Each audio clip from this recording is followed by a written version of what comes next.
Hello aspirants. Today I am going to discuss with you some important questions. This question is very important for UPSC. Who are preparing UPSC? I hope you all are doing well. But today please go with me with these questions.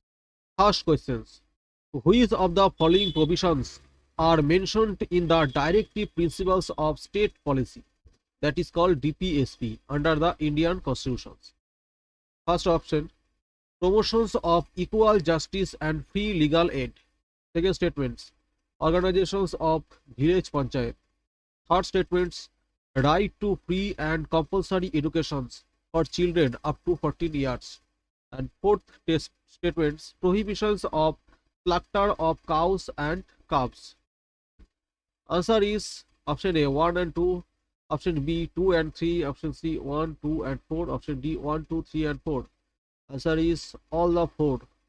So Article 39A, free legal aid, Article 40, village panchayats, Article 45 about free education for children, later shifted to fundamental rights, Article 21A, Article 48, prohibitions of cow slaughters. These all are part of directive principle of state policy. Question number 2. Consider the following about the Fiscal Responsibility and Budgets Management's FRBM Act 2003. So this act is very important act. You have to know all the things about this act.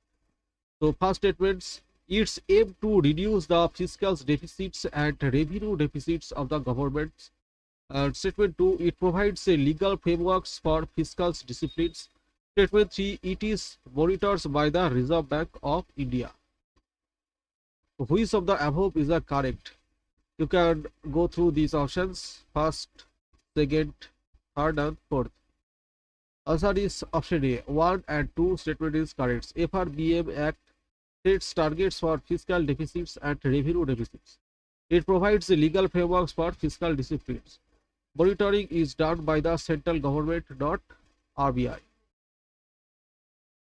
Question number 3. With reference to the Indian monsoons, which of the following is the correct?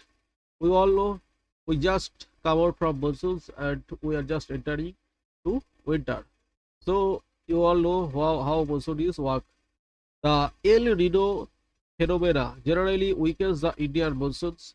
Statement 2. The Indian Ocean's dipole. Indian Ocean dipoles can influence the strength of the monsoons. Statement 3, the La Nino conditions are generally associated with droughts in India. Option A 1 and 2, option B 2 and 3, option C 1 only, option D 1, 2 and 3. Answer is option A 1 and 2. El Nino weakens monsoons. IOD positive phase strengthens monsoons. La Nino usually bring above normal rainfalls, not drought. So today our session is end here. If you like our channel, I hope you're going to subscribe it. Thanks for watching. Thank you very much.